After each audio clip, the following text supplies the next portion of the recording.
Well, before we get to the engagement, there's always a backstory. There's always a journey. There's always a road that must be traveled before a particular young lady reaches the penultimate point in her romantic life.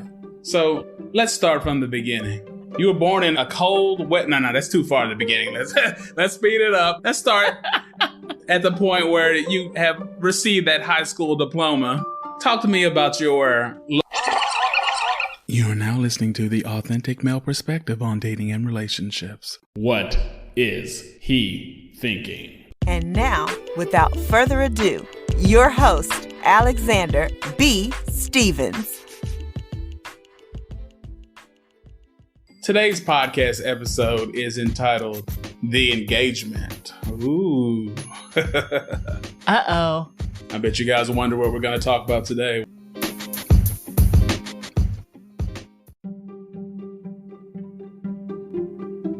Well, before we get to the engagement, there's always a backstory.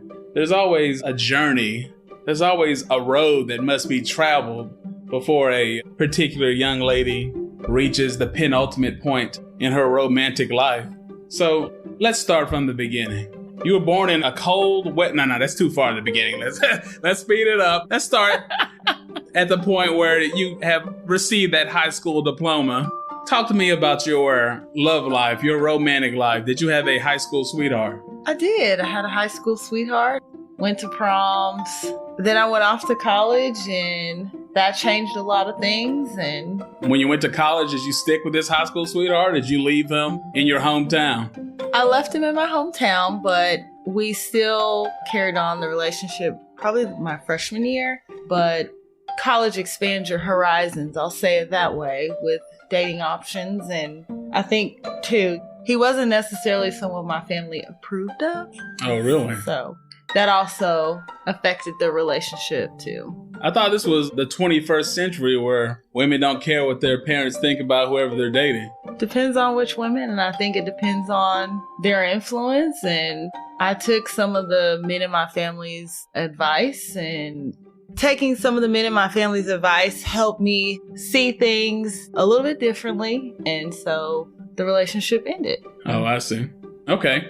All right. Yeah, I haven't said this on the podcast yet, but at least I don't think I have. But I am a believer that it can't hurt if a woman uses the men in her family to help qualify, to help verify, to help check out these men that she's dating, just so she can be sure that she's with the right person. Because I know this is from the mean patriarchy days, but from the beginning of time until maybe like 1980, there wasn't a woman on earth that could marry a man or date a man seriously unless she had the approval of the men of her family. So I feel like that might have worked out more than it didn't. So I'm a little confused why there's not too many women of today that follow that same practice. But I'm happy to know that you're not one of those women. So that's good stuff. So high school boyfriend, he's out of there. You're in college. You found some new meat. I mean, you saw some other gentlemen. Let's put it that way. Some more interesting options, some more educated options. And you decided to monkey branch to another guy, or did you stay single, or what happened? I was single for a while. I focused on school and focused on excelling there, and then dated, and I got into a relationship in college. Oh, really? It was last year. When you were a senior? Yeah, going into senior year. Okay. All right. So senior year, you got you a college boyfriend. When you graduated, did you leave him at college and move on with the rest of your life? Or did y'all keep talking? What happened? We went our separate ways there. Immediately after graduation? Maybe about 2 or 3 months after graduating, yeah. Okay. What did he do wrong? I don't think any of us did anything wrong. I think we just weren't ready, and under some of the circumstances, well, I won't say circumstances, some of the things we were facing, I think, distracted from the relationship. Things you were facing? Huh. Okay, I guess I'll leave that alone. So you left college and the second love of your life and completely focused on your career, or were you still looking for love, or what was the next part of your journey, Miss Liz? So after I graduated college, I started to focus on my career, took some time there. I was kind of in a area where there weren't a lot of dating options. And so I wanted to expand that, and I moved to Texas. Oh, really? So you moved to Texas. Okay. And there were better dating opportunities in Texas for you, I guess? I would say yes. There are better dating opportunities, social opportunities. There's lots of entertainment and just a better quality of life here. So, yes, I picked up my things and moved and started my life in Texas. Okay, so did you move looking for love or did you move looking for a career? What was like the primary catalyst for this move? I would say the lack of dating opportunities did weigh heavily on the decision. But hold up, I thought you were a modern woman born after 1980. Why are you making decisions contingent upon a man? I don't understand. Why would you do such a thing? Especially a man you don't even have yet. This is just on the possibility of a man. I mean, I think the larger the area, the more opportunities you have, and you always want to make sure you have the best and optimal options in any decision or situation. Okay, so the more options, the better. But there is a point where there's too many options and it's diminishing return. And if audience, you would like to learn more about that, check out my podcast, The Biggest Problem with the Dating World Today. And I talk all about it. Anyway, back to this interview. Oh, you didn't like that midstream commercial there? You didn't like that? You thought it was funny? Or That was a nice plug. I liked it. Okay, let's get back to focus.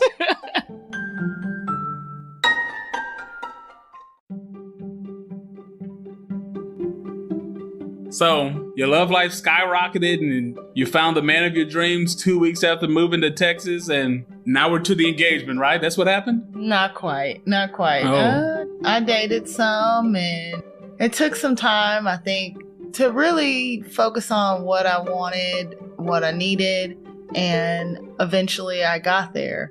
But I think I learned a lot along the way. I'll say that. You learned a lot along the way. Can you please share with my audience, especially the young ladies, maybe 2 or 3 of the lessons that you learned along the way in your journey to the ring, your journey to the engagement?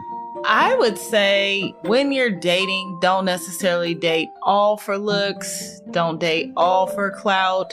Don't date just to date. Date with intention also. Don't be afraid to ask hard questions or questions that you want the answers to. And take some time to think about those types of things. I think nowadays we have so much information at our fingertips.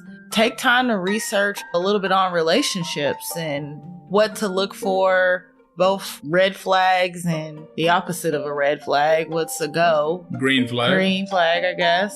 And really be focused and intentional about dating. I would say to take the time to date. Make time to date and make time to invest in your relationships and take them seriously.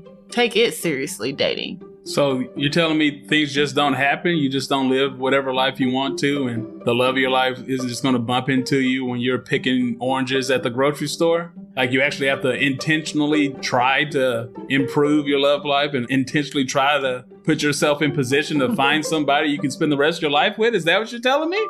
Well, you can meet the love of your life at the grocery store while you're picking oranges. I mean, I would say too, any single ladies, the grocery store after work is a good place to find potential boyfriends to husbands. But it's like anything else. It's work and it takes time to build a relationship and to strengthen it, and overall for it to grow into something bigger and better. Yes, I would agree with you. It does not happen overnight. It does not happen. There's parts of it that happens organically, but you have to place yourself in the right place to be selected or to be seen and to get an opportunity to meet someone. I see.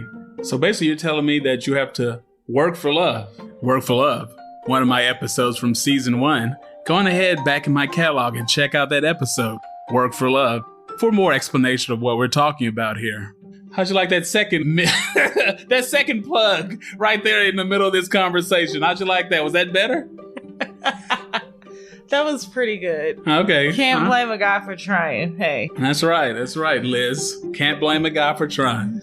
So, these are the lessons you learn throughout your dating: to be intentional, make time for it, take it seriously, don't be afraid to ask the difficult questions. What are some of these difficult questions? And do you ask it on the first date, the third date, the 10th date? Like, how soon do you drop these deep questions? I would say dates 2 through 7. The other thing I would say about dates, just in general, give a guy more than one date.